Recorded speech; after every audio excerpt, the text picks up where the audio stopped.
Good morning, students. This is Rajprinder from Guru Nanak Public Senior Secondary School रैया। ਬੱਚਿਓ ਅੱਜ ਆਪਾਂ ਕਰਾਂਗੇ ਰਿਪਰੈਜ਼ੈਂਟੇਸ਼ਨ ਆਫ ਗਲਵੈਨਿਕ ਸੈੱਲ। ਮੈਂ ਤੁਹਾਨੂੰ ਕਿਹਾ ਹੀ ਆਪਣਾ ਯੂਨਿਟ ਇਲੈਕਟ੍ਰੋਕੈਮਿਸਟਰੀ ਆ, ਇਹਦੇ ਦੋ ਪਾਰਟ ਆ। ਇੱਕ ਹੈਗਾ ਵਾ ਗਲਵੈਨਿਕ ਸੈੱਲ ਵਾਲਾ ਪਾਰਟ, ਇੱਕ ਹੈਗਾ ਇਲੈਕਟ੍ਰੋਲਿਟਿਕ ਸੈੱਲ ਵਾਲਾ ਪਾਰਟ। ਇਹਨੂੰ ਇਲੈਕਟ੍ਰੋਕੈਮੀਕਲ ਸੈੱਲ ਵੀ ਕਹਿੰਦੇ, ਗਲਵੈਨਿਕ ਸੈੱਲ ਜਿਹੜਾ ਹੁੰਦਾ। ਹੁਣ ਇਹਨੂੰ ਰਿਪਰੈਜ਼ੈਂਟ ਕਿੱਦਾਂ ਕਰੀਦਾ, ਜਿੱਦਾਂ ਮੈਂ ਐਗਜ਼ਾਮਪਲ ਲਵਾਂ ਕਿਸੇ ਗਲਵੈਨਿਕ ਸੈੱਲ ਦੀ, ਤੁਸੀਂ ਵੀ ਯਾਦ ਰੱਖਿਓ ਡੈਨੀਅਲ ਸੈੱਲ। ਡੈਨੀਅਲ ਸੈੱਲ ਇਹ ਕਾਪਰ ਜਿੰਕ ਸੈੱਲ ਹੁੰਦਾ ਜੇ। ਇਹਦੇ ਵਿੱਚ ਕਾਪਰ ਮੈਟਲ ਵੀ ਹੁੰਦਾ, ਜਿੰਕ ਮੈਟਲ ਵੀ ਹੁੰਦਾ। ਜੇਕਰ ਮੈਂ ਗੱਲ ਕਰਾਂ ਅਨੋਡ ਦੀ, ਅਨੋਡ ਤੇ ਇਸ ਸੈੱਲ ਦੇ ਵਿੱਚ ਹੁੰਦਾ ਜਿੰਕ। ਜੇ ਮੈਂ ਗੱਲ ਕਰਾਂ ਕੈਥੋਡ ਦੀ, ਕੈਥੋਡ ਵਿੱਚ ਇਸ ਸੈੱਲ ਵਿੱਚ ਹੁੰਦਾ ਵਾ ਕਾਪਰ। ਕਾਪਰ ਕਿਹੜੀ ਫਾਰਮ ਵਿੱਚ ਹੁੰਦਾ? ਐਕਵਸ ਫਾਰਮ ਦੇ ਵਿੱਚ ਹੁੰਦਾ। ਇਹ ਦੋ ਇਲੈਕਟ੍ਰੋਨ ਜਿਹੜੇ ਜਿੰਕ ਨੇ ਲੋਸ ਕੀਤੇ ਹੁੰਦੇ ਉਹਨਾਂ ਨੂੰ ਗੇਨ ਕਰਕੇ ਸੋਲਿਡ ਫਾਰਮ ਦੇ ਵਿੱਚ ਆ ਜਾਂਦਾ। ਜਿੰਕ ਜਿਹੜਾ ਪੂਰਾ ਸਖਤ ਹੁੰਦਾ ਸੋਲਿਡ ਫਾਰਮ ਦੇ ਵਿੱਚ, ਇਹ ਦੋ ਇਲੈਕਟ੍ਰੋਨ ਲੋਸ ਕਰਕੇ ਐਕਵਸ ਫਾਰਮ ਦੇ ਵਿੱਚ ਆ ਜਾਂਦਾ। ਹੁਣ ਆਹ ਤੇ ਸੈੱਲ ਆਪਾਂ ਡੈਨੀਅਲ ਸੈੱਲ ਲਿਖਤਾ। ਅਨੋਡ ਤੇ ਕੌਣ ਹੈ, ਕੈਥੋਡ ਤੇ ਕੌਣ ਹੈ, ਇਹਨੂੰ ਰਿਪਰੈਜ਼ੈਂਟ ਕਿੱਦਾਂ ਕਰਨਾ। ਰਿਪਰੈਜ਼ੈਂਟ ਲਈ ਇੱਕ ਟ੍ਰਿਕ ਯਾਦ ਰੱਖਣੀ, ਮੈਂ ਅੱਗੇ ਵੀ ਦੱਸ ਚੁੱਕਿਆ ਵਾਂ, ਲੋਨ।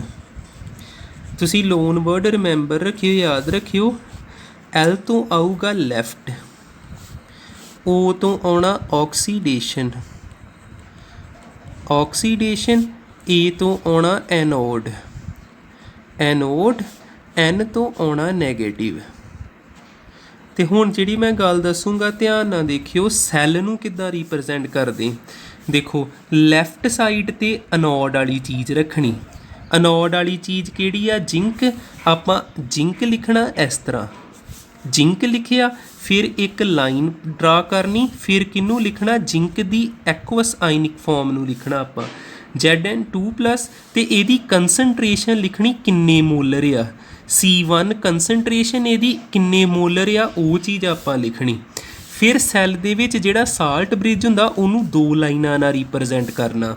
ਫਿਰ ਕੌਣ ਆ ਗਿਆ? ਕੈਥੋਡ ਵਾਲਾ। ਕੈਥੋਡ ਵਾਲਾ ਕਿਹੜਾ? ਕਾਪਰ Cu2+ ਤੋਂ ਕੀ ਬਣਿਆ? Cu।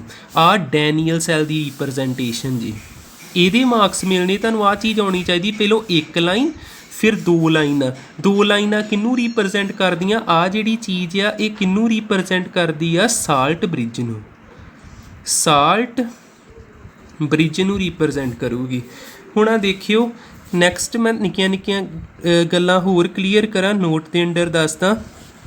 ਦੇਖੋ ਜਿੰਕ ਜਿਹੜਾ ਵਾ, ਜਿੰਕ ਦੀ ਜੇਕਰ ਇਲੈਕਟ੍ਰੋਡ ਬਣੀ ਆ ਉਹ ਵੀ ਰਿਐਕਟਿਵ ਆ, ਕਾਪਰ ਵੀ ਰਿਐਕਟਿਵ ਹੈ, ਰਿਐਕਸ਼ਨ ਕਰਦੇ ਨੇ, ਆਹ ਰਿਐਕਸ਼ਨਾਂ ਹੀ ਕਰਦੇ ਪਏ ਨੇ।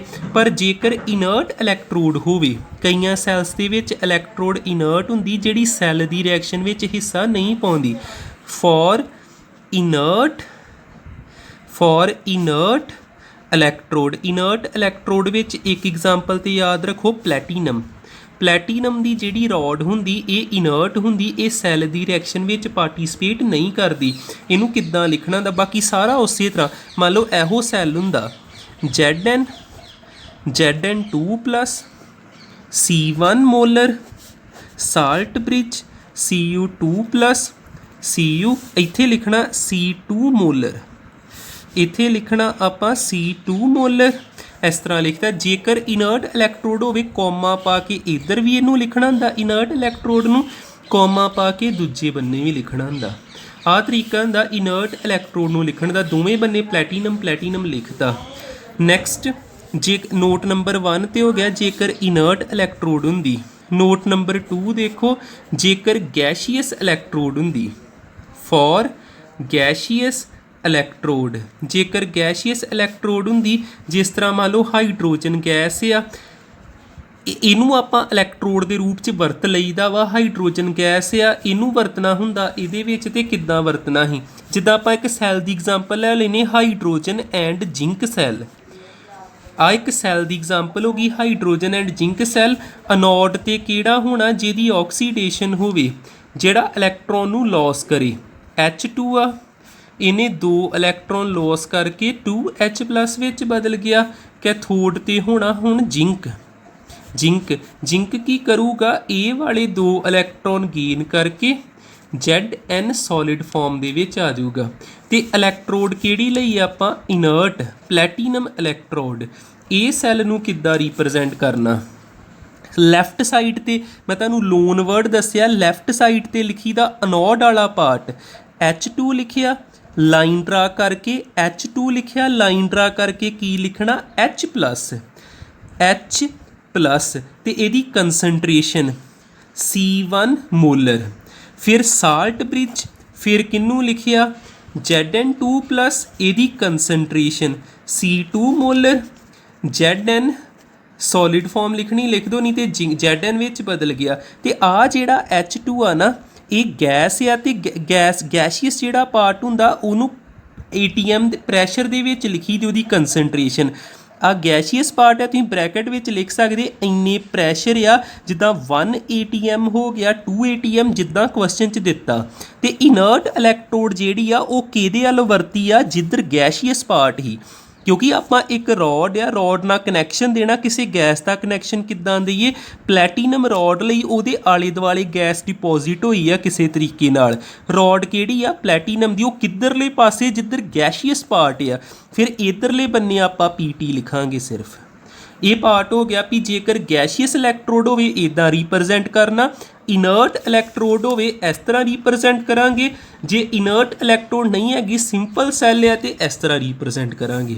ਵੈਸੇ ਤੇ ਸਾਡੇ ਬੋਰਡ ਦੇ ਵਿੱਚ ਪੰਜਾਬ ਬੋਰਡ ਦੇ ਵਿੱਚ ਇਹ ਚੀਜ਼ ਹੀ ਬਹੁਤ ਹੁੰਦੀ ਹੈ ਵੀ Zn ਕੋਈ ਇੱਕ ਸਿੰਪਲ ਸੈੱਲ ਹੋਊਗਾ ਪਰ ਸਾਨੂੰ ਸਾਰਾ ਕੁਝ ਪਤਾ ਹੋਣਾ ਚਾਹੀਦਾ ਸਿੰਪਲ ਸੈੱਲ ਆ ਤੇ ਇਸ ਤਰ੍ਹਾਂ ਇਨਰਟ ਇਲੈਕਟ੍ਰੋਡ ਆ ਤੇ ਦੋਨਾਂ ਸਾਈਡਾਂ ਤੇ ਇਨਰਟ ਇਲੈਕਟ੍ਰੋਡ ਨੂੰ ਲਿਖਣਾ ਆਪਾਂ ਕੌਮੇ ਪਾ ਕੇ।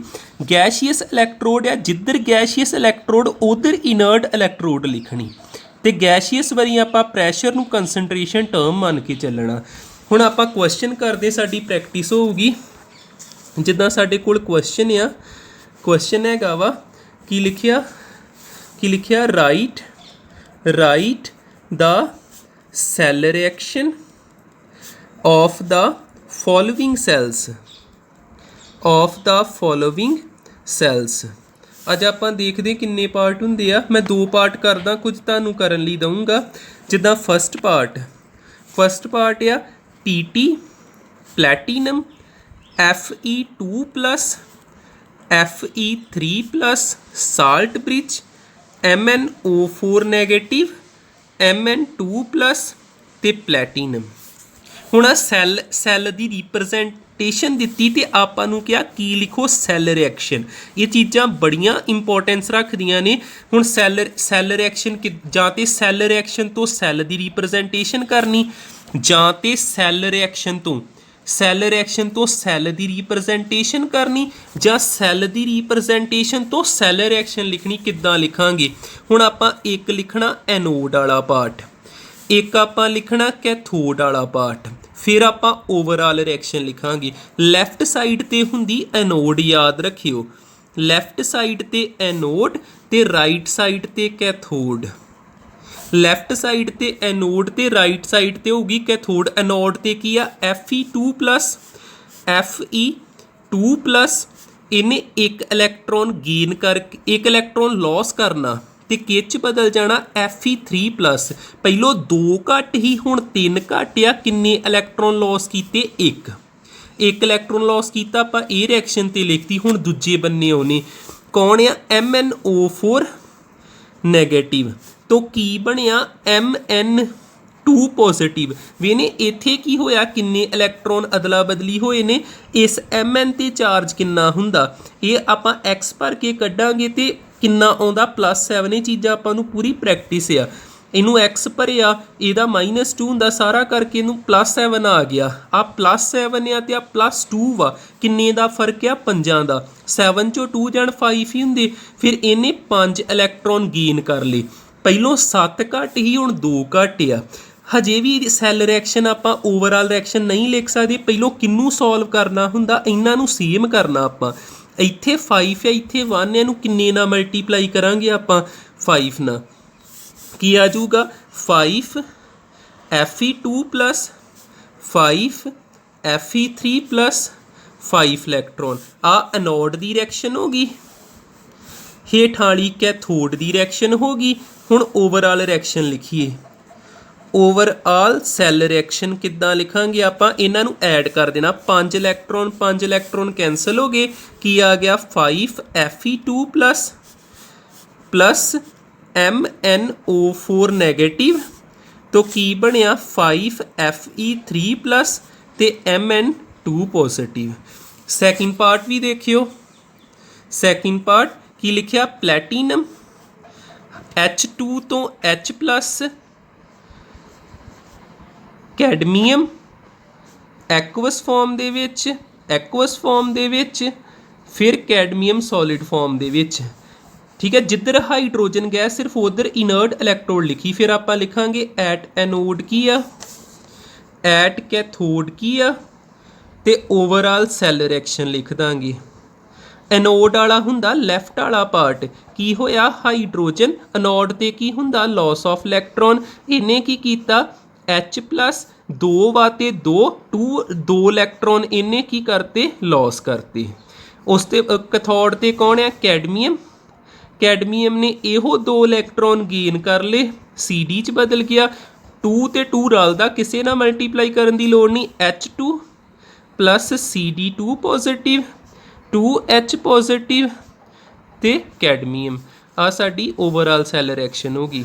हुण नोट्स के नाल मैं 2 तुहानूं क्वेश्चन सेंड कर दूंगा, वो खुद ट्राई कर लियो। Thank you.